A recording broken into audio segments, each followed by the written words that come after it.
está ainda nesse processo aí de recuperação, não é? Foram 4 meses, né, pastor Elias?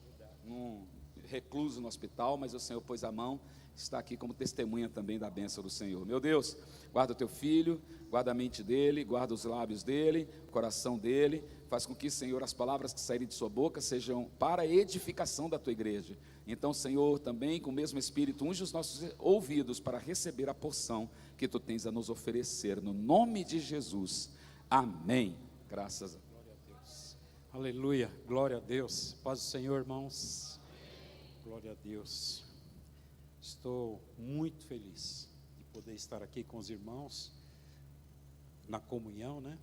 E também grato a Deus pela oportunidade de poder ministrar a palavra. Estou feliz também de ver alguns irmãos que a gente não vê há algum tempo, né? Amém? A gente ficou distante aí por, como disse o pastor S, foram 4 meses. Eu posso até falar bem rapidinho, porque eu pedi ao Senhor o que fazer aqui, Ele disse para ministrar a palavra dEle, mas eu pedi licença para contar bem rapidinho, para os irmãos que ainda não sabem. Em 28 de novembro eu infartei, fiquei por 5 dias infartando, por conta até, digamos assim, da agenda, né? Eu estava com a mulher recém-operada em casa, ela estava convalescendo, e aí eu fui debatendo com Deus, Senhor, segura, até a mulher ficar boa aqui em casa, para eu poder ir para o hospital, né? Porque eu sabia que quando eu fosse, seria internado. Então, no dia de 28 a 5 de dezembro, Deus me proporcionou ficar em casa infartado, né? Aí eu fui, isso não é abuso nem tentando ao Senhor, não, foi algo particular. E fui bater no hospital no dia 5, fiquei internado no hospital da Polícia Militar, ficamos sob tratamento médico lá, controlando o infarto, porque já tinha alguns problemas no coração, já tinha atrofiado alguns músculos e tal. Resumindo que 20% do coração já não funciona, 80% está em atividade, e fiquei nesse tratamento até o dia 17 de janeiro, fomos submetidos a uma cirurgia, foi feita uma revascularização, ou seja, todas as veias estavam entupidas, né? Segundo a médica me falou, eu tinha apenas uma veia boa, e essa veia estava 70% entupida. Então a gente foi vivendo com 30% do que essa veia proporcionava, até aí eu já entendi o milagre de Deus, porque Deus já havia nos avisado antes que iríamos sofrer uma seta de morte, né? Eu tive uma visão na minha garagem e depois tive um sonho com Deus que eu estava infartando, e aí foi quando a gente orou e Deus nos segurou por 5 dias aí, até ser internado, né? Depois da cirurgia fui para casa, fiquei uns 20 dias em casa, tivemos aí uma infecção bacteriana, né? E voltamos para o hospital, ficamos mais 20 dias internados em tratamento. Não foi necessário abrir de novo, meu medo seria esse, né? Abrir a carne, os ossos, para limpar a infecção, costurar tudo de novo. Aí, graças a Deus, né? Deus atendeu a oração. Eu creio que o poder da oração da igreja foi precioso para isso. Deus atendeu a oração e nos deu vitória, que não foi preciso operar de novo. Apenas com curativo, com gases, matou a infecção, com os antibióticos que nós tomamos lá. Por 20 dias nós saramos, estamos curados, né? Aí de vez em quando eu sinto dor, porque eu não consigo ficar parado, eu retornei ativa, tenho que trabalhar, só não posso carregar muito peso, não posso dar cambalhota, né? Não posso manifestar aqui aquela do Espírito Santo na minha vida, tem que se segurar. Mas de vez em quando a gente se solta e eu sinto um pouquinho de dor, e o médico falou que são 6 meses até as dores passarem, né? Pastor Walter falou, é 1 ano. Eu falei, eu não aceito, né? Mas ele também já operou, e ele de vez em quando fala que de vez em quando ainda sente algumas coisinhas aí. Amém? Sou grato a Deus pela oração da igreja, estou muito feliz de estar aqui entre os irmãos. Deus falou comigo quando eu estava passando por esse processo, que eu fui questionar a Deus por quê. Aí me deu a palavra, Jeremias 31, e a palavra que veio ao meu coração naquele contexto é que Deus estava fazendo um acerto comigo, né? Para que pudesse me usar posteriormente. Então, eu acredito que são experiências e testemunho para a gente valorizar a vida, valorizar esse dom de Deus e valorizar o propósito de Deus. Então, Deus me chamou para um particular, né? para que eu pudesse dar mais valor à vida e também para que eu pudesse direcionar quanto ao propósito que Ele colocou na minha vida lá atrás, que é pregar o Evangelho e ensinar as Escrituras. E eu estou aqui nesta igreja porque a gente casou nesta missão, forte isso, né? Já estamos aqui há mais de 10 anos, né? Não, nós viemos para cá em 2010, são 15 anos que nós estamos aqui na comunhão com os irmãos à disposição da igreja, amém? À disposição da igreja. Aplauda ao Senhor, glória a Deus. Aleluia. Então agora eu quero compartilhar com vocês uma palavra que Deus no meu coração, que está na primeira carta de João, no capítulo 3, no versículo 16. 1 João 3, 16. Aleluia. Já foi dito aqui, mas eu quero justificar a ausência da minha mulher, da Amélia e da Louise, que a gente sempre está junto aí na medida do possível, todos os cultos, né? A família vem toda junta para a igreja. Então a Louise, ela teve uma dor nesse final de semana, na sexta-feira, uma dor forte, ânsia de vômito, né? E veio para o hospital, e no hospital era suspeita de apendicite, ia ser submetida à cirurgia, mas aí realizaram lá os exames, deram os remédios, e ela ficou internada, a dor passou, fizeram os exames, descartaram o apendicite nela, descartaram a cirurgia. Eu também acredito que é poder da oração, porque nós repreendemos isso em nossas orações, né? Mas ela ainda está no hospital porque ela está bem, só que o médico quer saber a origem dessa infecção no sangue, né? Então eles estão investigando lá, e hoje, pela manhã, o médico deveria passar lá para fazer uma nova avaliação, amém? Então elas não puderam estar aqui conosco. Então 1 João 3,16 é uma palavra bem conhecida, que diz assim, a palavra do Senhor: nisto percebemos o amor de Deus, porque Ele deu a sua vida por nós, e nós devemos dar as nossas vidas pelos irmãos. Em outra versão vai dizer assim: conhecemos o amor nisto, que Ele deu a sua vida por nós, e nós devemos dar a vida pelos irmãos, né? Então vocês percebem que a letra B do versículo não tem alteração nenhuma, que aqui traz o objetivo do plano de Deus, quando nós vamos ler lá no Evangelho de João 3,16, né? Que Ele amou o mundo de tal maneira que Ele deu, né?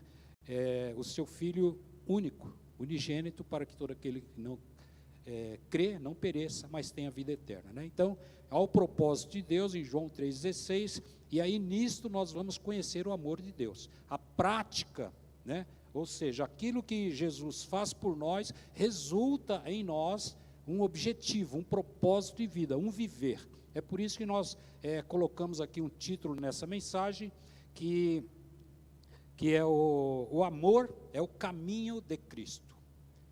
Amém? Então todo crente, todo cristão, todo evangélico, nós já louvamos e cantamos aqui ao Senhor a respeito disso, né? Eu fico muito feliz quando Deus confirma a palavra através aqui de tudo que antecede este momento, de que o amor de fato é o caminho de Cristo. Se nós não praticarmos ou não desenvolvermos este caminhar à semelhança de Cristo, nós estamos equivocados a respeito do propósito de Deus em nossas vidas. Deus não nos salvou para outro propósito que não fosse compartilhar do seu amor.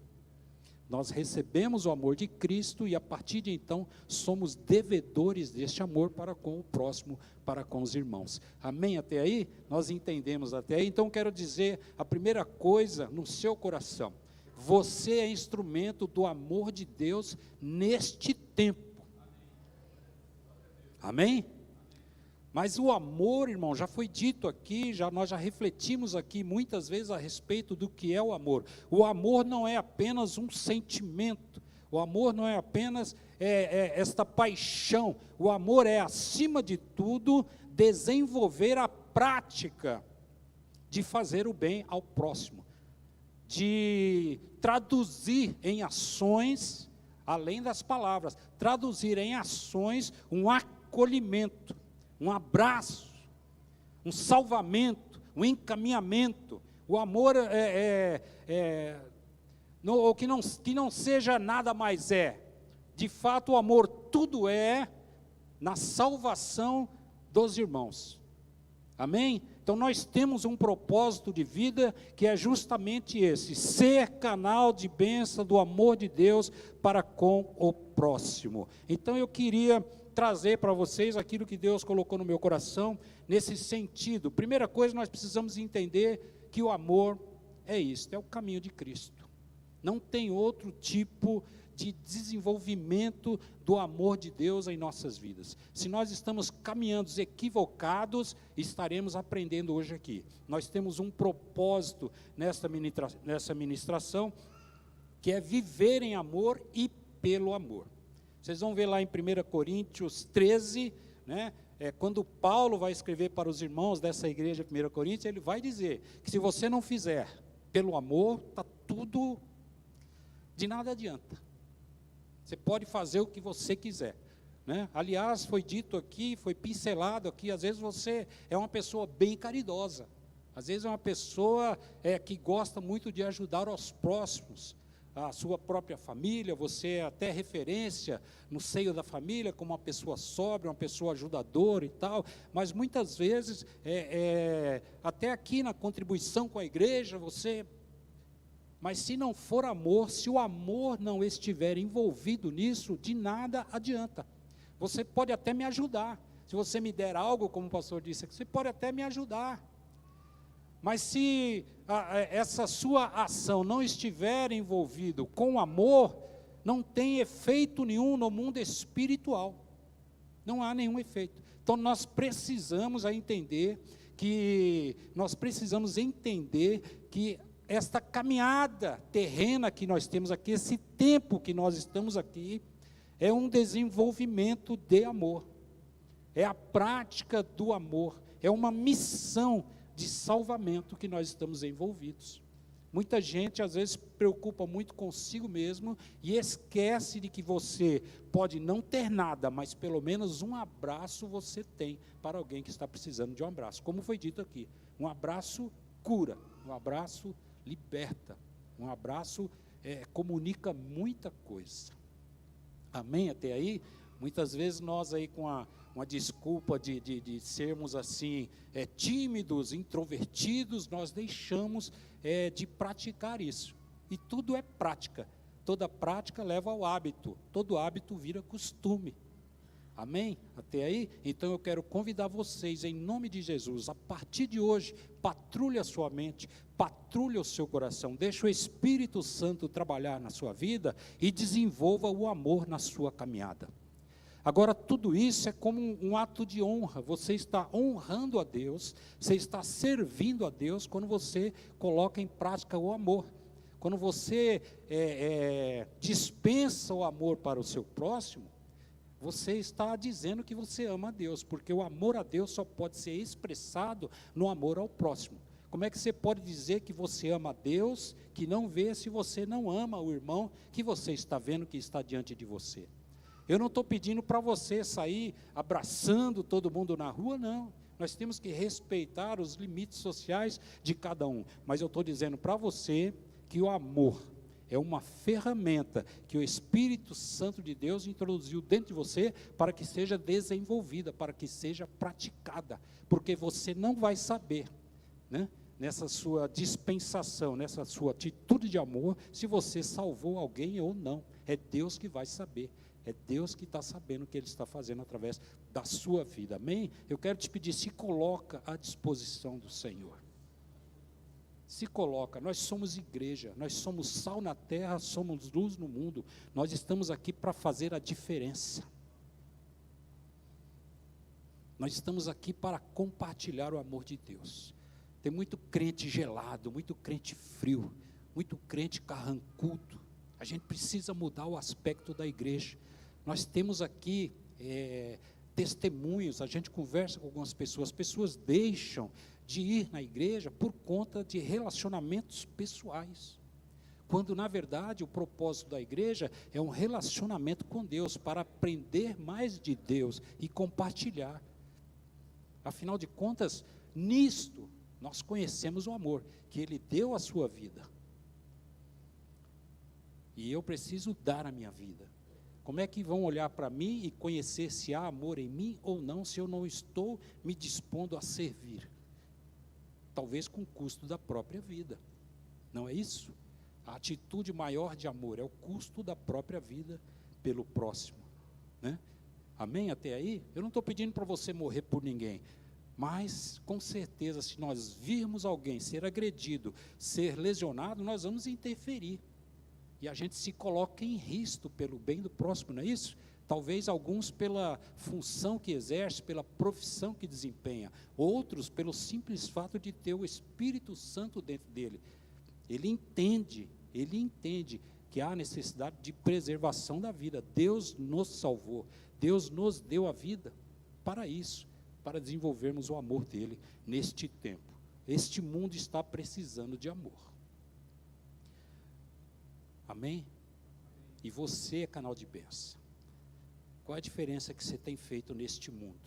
Você está vivendo só para si, ou você está vivendo em prol do outro? É uma pergunta, é um questionamento, você responda.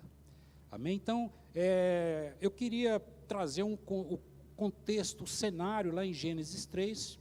O que aconteceu em Gênesis 3? Foi a queda do homem por consequência do pecado. Então, Gênesis capítulo 3 vai relatar tudo isso, a queda, a situação do pecado, a penitência, a providência de Deus na semente da mulher. Amém? Então, por consequência do pecado, o homem cai, é afastado do jardim, é afastado do relacionamento de Deus. Deus provê naquele momento uma medida de reaproximação, que é a vestimenta, a veste, a pele do cordeiro. Porque os irmãos já sabem aqui, já foi pregado muitas vezes, que o homem, por conta do pecado, ele produz para si um avental com roupas de figueira, que nós entendemos simbolicamente ser a religião, a religiosidade, e ele tenta esconder a sua vergonha de Deus. Deus vem visitar, onde você está? Eu me escondi porque eu estou com vergonha. Mas se você produziu uma roupa para si mesmo, você escondeu sua vergonha? Não, nenhuma roupagem consegue esconder a nossa vergonha do Senhor, porque tudo está patente ao Senhor. Então Deus, para esconder a vergonha, para que a gente não sinta vergonha de Deus, providencia Jesus Cristo, nosso Senhor e Salvador. Deus faz uma veste para nós. Nós entendemos que esta veste é a providência de Cristo na cruz, que nos cobre do nosso pecado, nos purifica do nosso pecado. Então esta providência foi lá no jardim do Éden, mas a queda afasta o homem do jardim, o homem passa a viver neste plano de pecado, onde jaz o maligno. E nós estamos aqui neste contexto, vivendo no mundo onde jaz o maligno. Mas, como igreja do Senhor, temos esta ferramenta do amor de Cristo na cruz para nos defendermos do pecado que há no mundo. Porque alguns fatores aconteceram com a queda. Eu quero dizer 3 fatores aqui. A primeira coisa que eu entendo que aconteceu com a queda é que trouxe para o homem a morte. A primeira coisa, o homem perdeu a condição de eternidade, de vida eterna, trouxe morte, por isso que Deus afasta ele da árvore da vida. Ele continua tendo acesso às outras, digamos assim, a graça que é comum a todos, mas ele não tem acesso mais à graça principal, que é a eternidade com Deus, que é a vida eterna. Amém? Ele é afastado disso. Aí Deus o afasta disso e coloca uma espada flamejante impedindo o homem de acessar. Essa espada nós entendemos que é o próprio Jesus Cristo que abre esse caminho de novo para que você retorne a ter esse contato com a árvore da vida eterna. Então eu quero dizer para você, não esteja enganado, não há outra maneira de ter acesso a Deus, não há outra maneira de ser acesso à vida eterna, à eternidade, se não for pela providência de Cristo na cruz do Calvário. Não se engane, nós estamos vendo na internet aí muitos movimentos, muitas filosofias, muitas heresias, muita coisa está acontecendo no mundo, tentando criar caminhos e atalhos para se aproximar do amor de Deus. Mas o amor de Deus só existe um caminho. Jesus Cristo declara: eu sou o caminho, eu sou a verdade e eu sou a vida. Não tem como chegar a Ele, chegar ao Pai, se não for por Ele mesmo. Então, religiosidade não leva a Deus. Aliás, afasta. Filosofias de ser bonzinho, isso, aquilo, outro, também não nos leva a Deus. Precisamos refletir sobre isso. Eu estou dizendo isso para a igreja porque João escreve isso para crentes. Ele está escrevendo para os irmãos. Por quê? Porque o diabo, para quem está no mundo, já está perdido. O diabo está tentando tirar as pessoas da igreja, da comunhão da igreja. Então nós temos que estar alertando o povo de Deus, porque eu, Elias, particularmente, fico triste quando nós temos reuniões aqui, comunhão, e você não vê as pessoas vindo aqui, na sua maioria, louvar e engrandecer o nome do Senhor, porque estamos esquecendo o que nos motiva a vir aqui. O que nos motiva a estar na presença do Senhor e na comunhão do Senhor foi a providência de vida eterna, o livramento, a liberdade que temos de adorá-lo, de honrá-lo com a nossa caminhada. Muita gente está esquecendo disso, que o propósito da igreja é tão somente ou tão tudo a comunhão para louvar, glorificar ao Senhor pela obra na cruz de Cristo. A gente vem aqui não é por um clube, não é por uma reunião social, não. Nós viemos aqui para chorar, para nos aquebrantarmos, para louvar e engrandecer o nome do Senhor pela salvação da condenação do inferno. É isso que nós viemos fazer aqui. Tem muita gente equivocada, achando pelo fato de ser um bom caráter, por defender os bons costumes, ele vai para o céu. Não vai. O caminho para o céu é a confissão em Jesus Cristo. É de fato escolher o caminho do amor. E o amor é esse, é dar a sua vida, é negar a si mesmo. Aquele que quer vir a Cristo, negue-se a si mesmo. Eu conheci Jesus com 47 anos de idade, por consequência de problemas. Vim pela dor da condição de vida que estava no momento, mas vim pelo amor, porque me foi dito que o amor de Deus me livraria daquela situação.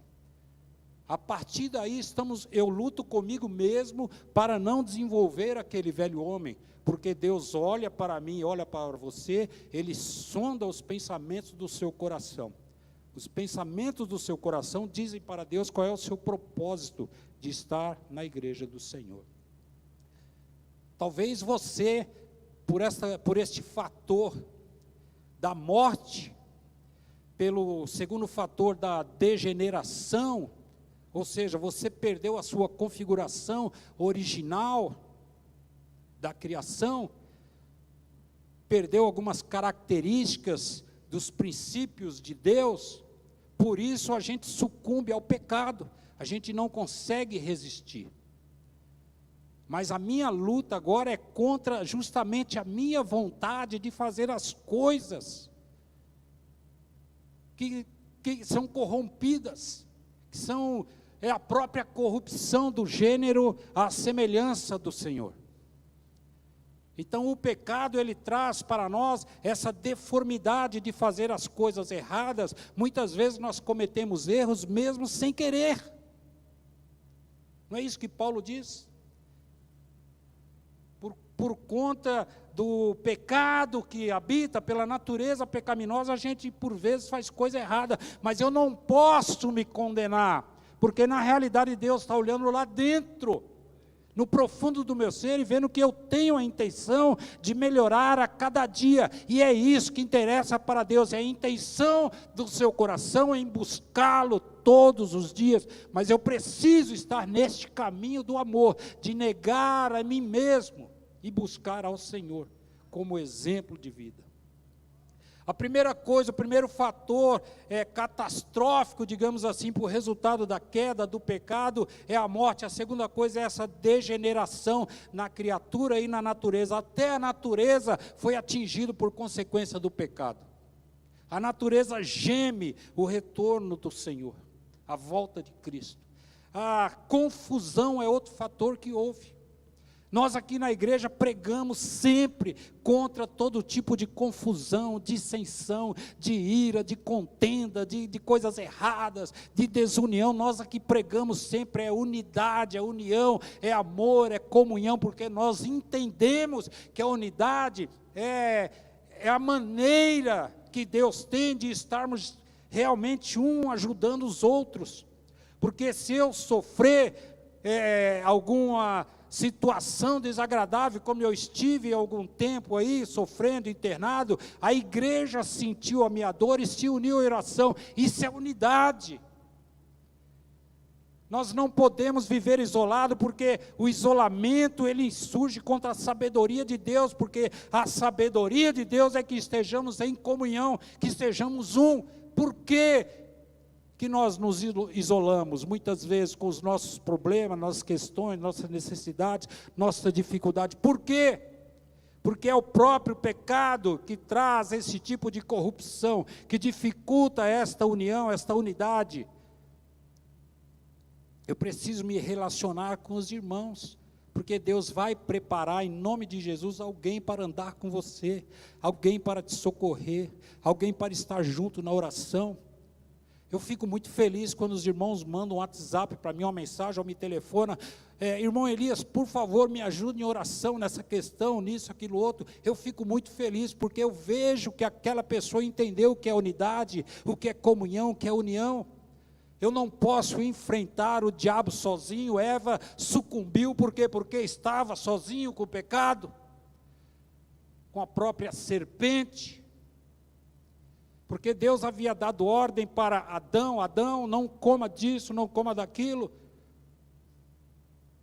E Eva sozinha sucumbiu. Se Adão estivesse junto, não teria deixado. Não, Deus deu a ordem, não vai comer não. Então nós não podemos andar sozinhos. Quem anda sozinho insurge contra a sabedoria. Eu quero te convidar a viver em comunhão. O objetivo nosso aqui é esse. Somos igreja, irmãos. Você não está me incomodando ou incomodando qualquer um desse que está ao seu lado, quando você pede ajuda, apoio, quando você busca um conselho. A sabedoria habita na multidão de conselhos. Busca conselho com o pastor, com o presbítero, com o diácono, com aquele irmão que você tem aquela afinidade, aquela intimidade. Aquilo que for bom, que for bíblico, porque todo conselho deve ter origem na palavra do Senhor. Aquilo que o conselho vier da Bíblia, aceita. Se não for da Bíblia, fica quieto. Também não vamos criar nenhuma celeuma com o irmão que falou besteira. Mas eu preciso entender este propósito de Deus para a minha vida como crente, como salvo. A minha missão é compartilhar o amor de Cristo. Nós estamos usufruindo do amor de Cristo isolados. Deus cuida de mim, eu estou bem, irmão. Eu tenho posses, eu tenho dinheiro, eu sou feliz, eu tenho isso, eu tenho aquilo. E você tem compartilhado isso com alguém? Você tem enxergado a necessidade, a dificuldade de alguém que está perto de você? Você tem socorrido esta pessoa? Você tem feito algo, irmãos? Eu já falei aqui a respeito deste princípio de vida que é a reciprocidade. Quanto mais amor você der, mais amor você vai receber. Você precisa entender isso. Quanto mais azeite você compartilhar, mais a sua botija vai encher. Você precisa entender isso em nome de Jesus. Por que eu estou fazendo igual o tio Patinhas? Colocando minhas bênçãos no cofre e nadando de braçada, sem ir para lugar nenhum. Não é isso o cofre do tio Patinhas? Quem lembra aqui do tio Patinhas? Né? Era um cofre bem grande, as 4 paredes, um teto, um piso, tudo lá dentro. E ele ficava nadando lá dentro. Né? O pastor disse aqui a respeito disso. As pessoas se prendem a essas coisas. Então o convite que Deus tem colocado no meu coração e eu já até compartilhei para o pastor Aécio, a partir desta experiência que eu passei, é estar servindo aos irmãos. Não há outra missão na minha vida a partir de então. Talvez você ajude alguém e fique traumatizado, fique decepcionado, porque você ajudou fulano, cicrano ou beltrano, e ele pisou na bola com você, mas isso é próprio da consequência do pecado, da degeneração, da corrupção que há no ser humano. Mas eu tenho certeza que quando você está semeando é no reino de Deus, você não está semeando na vida de alguém. Quando você faz algo por mim, você não está semeando em mim, você está semeando no reino de Deus, porque o reino de Deus é paz, é justiça e é alegria no Espírito Santo. Então quando você faz algo bom, você está semeando na paz, na justiça e na alegria do Espírito Santo, é isso. Eu preciso entender que a minha semeadura não é para fulano A, B, C, D, porque com certeza, ou com raras exceções, eu serei contrariado, ficarei decepcionado, mas não com Deus, porque quando nós semeamos, Deus dá mais semente. Não foi isso que a pastora pregou aqui esse dia? A semente de uma maçã deu uma árvore que deu trocentas maçãs e mais trocentas sementes. A semente é o extrato do fruto, não é isso? Você pega uma mexerica, qual que é a semente da mexerica? Tem lá os seus caroços, é uma mexerica. Aquilo vai virar um pé de mexerica com mais 1000 mexerica. Com quanta semente mais, irmão Reginaldo? E você não vai comer o pé de mexerica todinho. Você pode comer 99,9% das mexericas. Aquele 0,1% que sobrou, tem semente ali para você semear, que vai dar outro pé de mexerica. Então, a questão da semeadura é uma questão de princípio divino. Você semeia porque você está semeando, é Deus que retribui a quem semeia. Eu vou ajudar o irmão Wagner, ele está com dificuldade, eu ajudo ele, aí eu fico esperando ele dar um retorno para mim. Ô irmão Elias, aquela bênção que você me deu, estou aqui de volta. Não, irmão, é melhor dar do que receber. A gente só se decepciona quando a gente está esperando algo em troca do ser humano. Quando eu estava internado, Deus falou comigo, porque eu estava esperando um bom tratamento no hospital e fui maltratado, quase morri. Aí eu fui buscar na Bíblia, busquei socorro aqui fora com os irmãos não podiam fazer nada, eu estava meio até alucinado, querendo que os irmãos fossem lá, me resgatar, me tirar do hospital, porque eu vi lá um plano dos enfermeiros querendo me matar, porque descobriram que eu era crente, que eu era pastor, que eu era policial. Ele não presta, é evangélico, não vale nada, policial menos ainda. Estava em alta algumas ocorrências, vamos dar o remédio para ele aí, a saturação baixa, ele morre, acabou. Eu estava esperando algo dos homens, aí eu falei, Senhor, me dá uma palavra, Salmo 108, melhor confiar no Senhor do que confiar nos homens. Então quando você fizer algo por alguém, quando algo acontecer com você, confia no Senhor, é o Senhor que deu a palavra, é o Senhor que nos justifica, é o Senhor que nos acolhe. O Senhor é a origem de todas as coisas para o ser humano. Ele é o dono da prata, o dono do ouro, Ele é fonte de alegria, Ele é a luz do caminho, Ele é o dono do céu. Irmãos, vamos fazer as coisas simplesmente por amor. Eu estou te convidando para um novo tempo de vida. Se você ainda não, faça um desafio com você mesmo. Não desafia Deus não, porque fica até chato. Depois você vai ter que pedir desculpa. Desafia você mesmo a praticar o amor, você vai ver o que vai acontecer na sua vida. Então, as consequências da queda foi a morte, a degeneração e a confusão. Aí João está preocupado com isso. Ele está na ilha de Patmos, já encarcerado, com promessa de morte. Ele vai escrever para os irmãos na igreja, porque os irmãos na igreja estão sendo perseguidos. Nós estamos sendo perseguidos hoje em dia, estamos ou não? Está tudo contra quem é bom, porque quem está na igreja, ele está desenvolvendo o quê? um bom caráter, está sendo um bom cidadão, uma boa cidadã, está fazendo bem, não está fazendo mal, pagando nossas contas, né? A gente é cumpridor dos nossos deveres, nossas obrigações. A gente não pode ficar devendo nenhum boleto, porque senão a gente está infringindo a lei, e a gente vive pela graça. Então nós temos que dar bom testemunho de bom cidadão, apesar de todas as tribulações, perseguições que vêm sobre a igreja do Senhor, nós temos que continuar firme na prática do amor, porque o que nós temos para dar, nós não esperamos receber nada no mundo, porque do mundo a promessa que há para nós é que o dia de amanhã terá o seu próprio mal. É isso que o mundo tem para nós no dia de amanhã. O que nos reserva o mundo é um dia mau. Mas nós estamos com o Senhor, e Deus pode transformar a maldição em bênção, é isso que importa. Então, a nossa expectativa para o dia de amanhã é que vai ser um dia bom, apesar da promessa do mundo que será um dia mau. Mas a bondade, ela não começa a receber, a bondade se começa a dar. O convite de Deus é dar, porque Ele nos deu primeiro o seu amor. Ele nos amou primeiro, agora nós temos que retribuir esse amor através do nosso comportamento, porque isso diz para todos que eu sou a imagem de Deus novamente. O convite é praticarmos o amor, irmãos, o amor faz a diferença. É a única ferramenta que existe no mundo que despedaça todo o jugo do mal, é o amor. Você já experimentou ser agredido por alguém e você retribuir com amor? Você quebra tudo, principalmente briga de trânsito, essas coisas.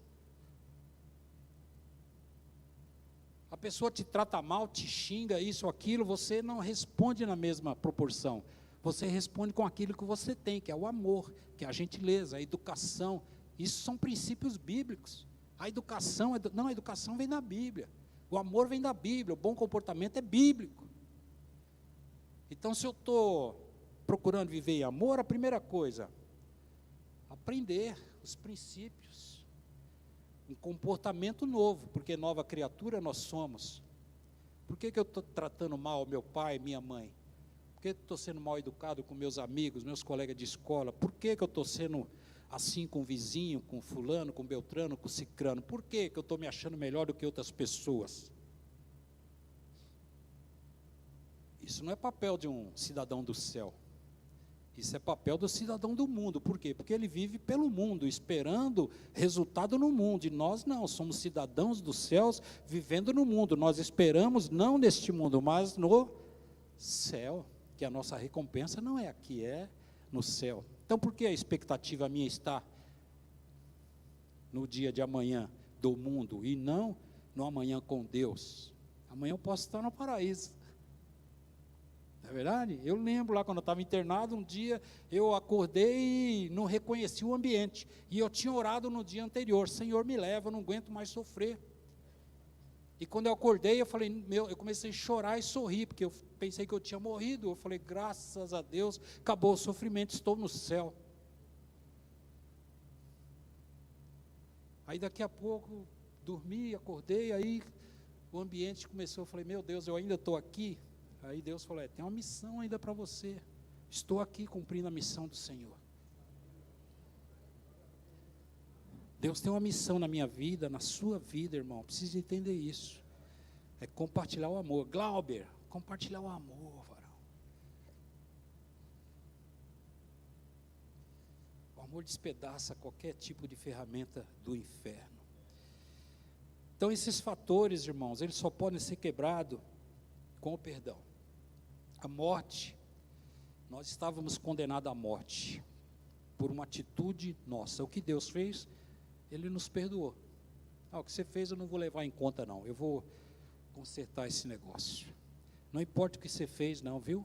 No passado, não importa o que você está fazendo ainda hoje.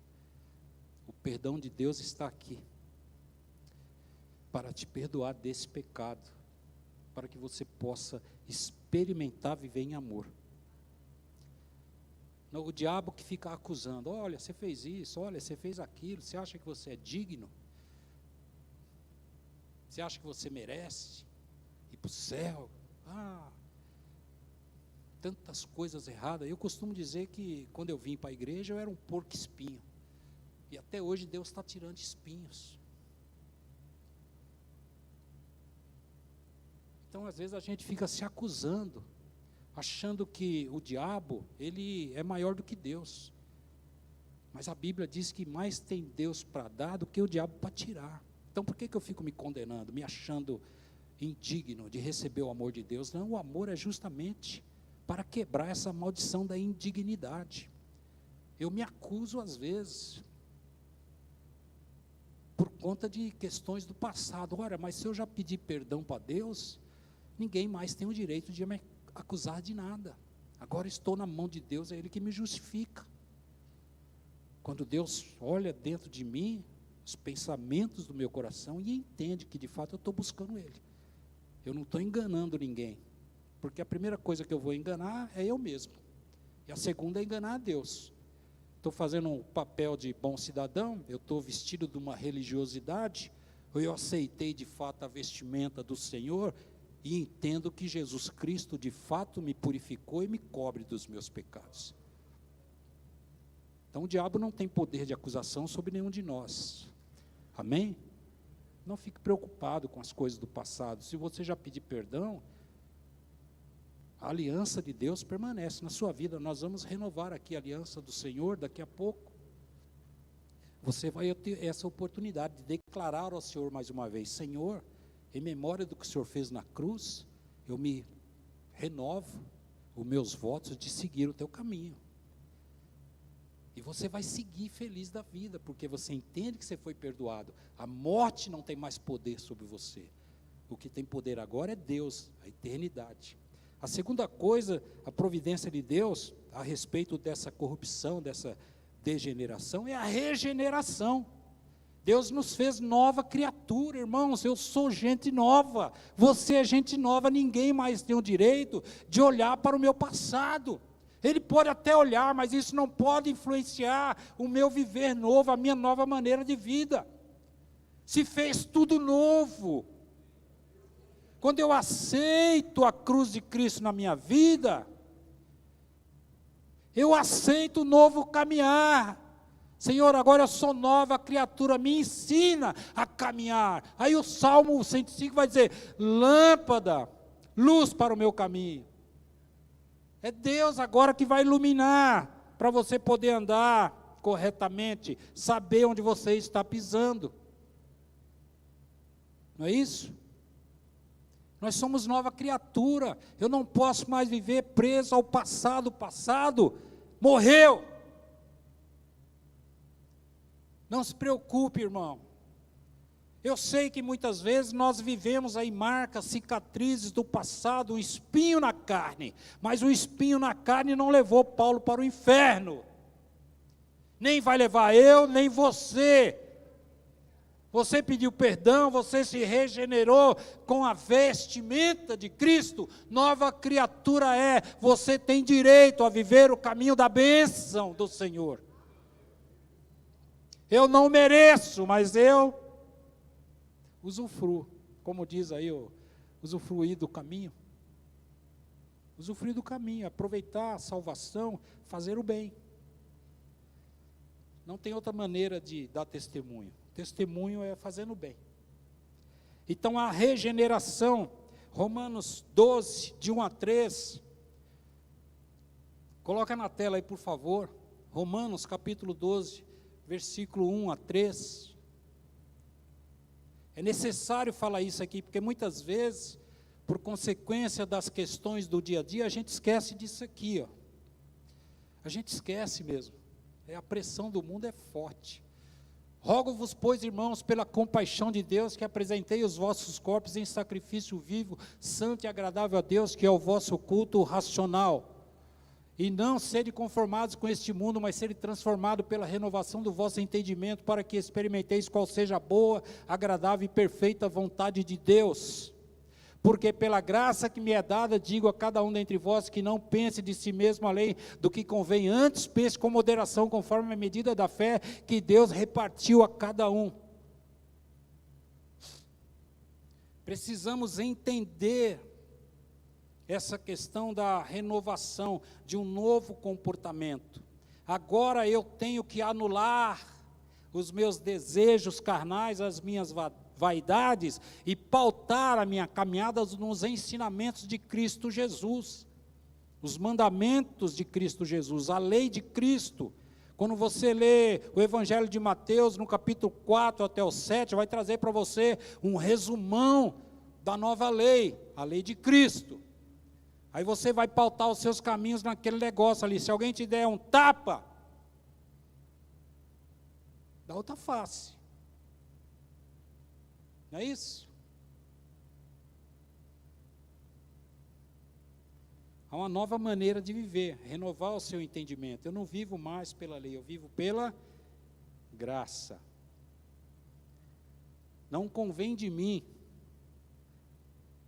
não parte de mim, não tem origem em mim, esta nova caminhada, tem origem em Deus. Como é que eu sei que eu vou andar? Buscando aqui o conhecimento, pelo conhecimento que vos é dado, você vai aprender a caminhar da maneira correta. O terceiro fator, que é a confusão, Deus traz a comunhão. Simples, a comunhão hoje é representada pela igreja, pela reunião da igreja. Você entendeu isso? Não se afaste da igreja, não se afaste da comunhão. Eu fico tão triste quando os irmãos se afastam. Eu fiquei 4 meses afastado da comunhão aqui, é difícil demais, é ruim demais. Aqui nós temos agora o minuto do abraço, isso é para criar em nós o hábito da comunhão, afinidades. Nós somos sal na terra, luz no mundo. Alguns gostam de dizer que somos brasas acesas. Como brasa, se a gente ficar sozinho, a gente vai se apagando. É por isso que a necessidade da igreja, para louvar, engrandecer o nome do Senhor, mas para que estejamos juntos, aquecidos, com esse fogo que representa a presença do Senhor, sempre aceso. Então a igreja é isso, é onde você está sempre aceso, sempre na fé, sempre crendo que você está indo para o céu. Amém? Quero pedir para você se colocar de pé neste momento, em nome de Jesus.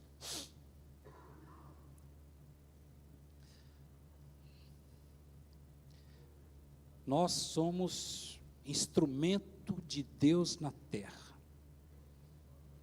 Amém? Representados na comunhão, na igreja do Senhor. Aqui na Papa Pio XII, 917, Igreja Assembleia de Deus, Logos. Você faz parte aqui desse braseiro. Não se afasta não, não esfria não, não fica longe da comunhão, porque muitas vezes traz prejuízos. A falta de comunhão pode trazer prejuízo, sabe? O pior prejuízo é o esfriamento da fé e a desistência do caminho. Este é o pior prejuízo. Busque estar sempre na presença do Senhor, sempre na comunhão dos irmãos, para você poder estar sempre aquecido, receber uma palavra de incentivo, de amor, de carinho, um ensinamento, uma instrução, para você entender que realmente quem te justifica é Deus, e que você está aqui na comunhão simplesmente para louvar e para glorificar o Senhor por aquilo que Ele fez. Você não está aqui por causa do pastor Aécio, ou do pastor Elias, ou qualquer dos pastores dessa igreja, ou pela reunião social em si. Você está aqui pela comunhão de adoração. Você está aqui para agradecer ao Senhor. É melhor agradecer ao Senhor aqui do que isolado em algum lugar.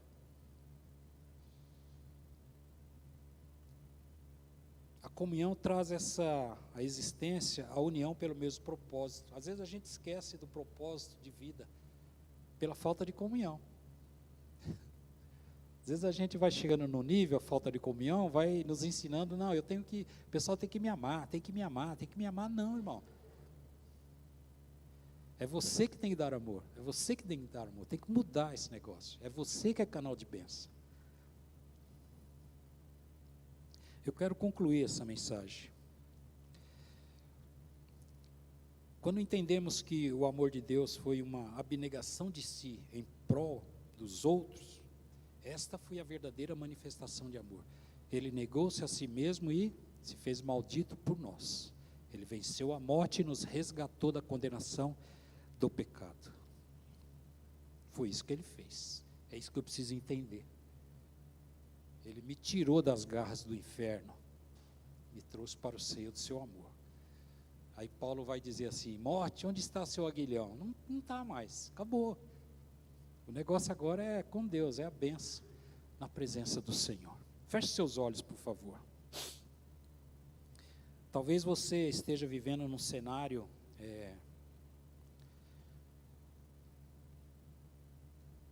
difícil, devido às questões deste mundo secular, talvez. Mas eu quero te dizer que este mundo secular não tem mais nenhum poder sobre a sua vida, sobre a sua caminhada e sobre a expectativa de vida que você tem. Porque a nossa expectativa de vida mudou. A nossa expectativa de vida agora é a eternidade com Deus. É só isso. A nossa expectativa para o dia de amanhã é a eternidade com Deus. Se o morrer é lucro. Eu falei para o Senhor no dia que eu queria morrer, eu falei: Senhor, eu não aguento mais, quero morrer. Mas Deus falou: mas eu ainda tenho que te usar. Aí eu pensei igual Paulo, né? O morrer é lucro, mas para viver, pela necessidade da obra, de falar para os irmãos do amor, eu vou aceitar esse sacrifício. O sacrifício da vida, louvando, glorificando o nome do Senhor. Me fez entender que eu não poderia desejar a morte, eu deveria desejar a vida para continuar com o propósito de Deus. Eu vou pedir para o pastor Aécio estar orando. Feche seus olhos, coloque a mão no seu coração e esqueça todo o cenário do amanhã e pense que o cenário do amanhã é estar nos céus com o Senhor, que a sua caminhada está te levando para o céu. Feche seus olhos. Senhor, nós exaltamos e bendizemos a Ti, Senhor. E te agradecemos porque sabemos que Tu és o Senhor, que a maior prova de amor que podíamos ter, Senhor, Tu nos mostraste na cruz, quando Tu entregaste a Tua própria vida, como Tu, Senhor, nos deste um modelo de vida perfeita, de vida plena, Senhor. Ainda que nós, Senhor, estejamos totalmente envolvidos nessa natureza de carne, nessa natureza que muitas vezes nos distancia, Senhor, daquilo que é ideal, nós queremos olhar para Ti e dizer: Senhor, nós caminhamos em torno daquilo, Senhor, que nos move, que é o Teu amor e o alvo da soberana perfeição que está em Ti. Nós pedimos, Senhor, a Ti agora, que Tu guardes o coração de cada um dos Teus filhos, que Tu guardes o coração de cada uma das Tuas filhas, Senhor, que nós mais uma vez possamos, Senhor, estar alinhados com esse chamado espiritual que nos foi feito aqui nesta manhã. Tu nos chamas para uma vida, Senhor, plena de aliança contigo, e é isso que queremos, Senhor, honrar, bendizer e exaltar o Teu nome da maneira de nós convivermos e nos comportarmos. Seja a Ti, Senhor, toda honra e toda glória nesta manhã, no nome de Jesus, amém e amém. Aplauda ao Senhor, adore ao Senhor, aleluia, bendito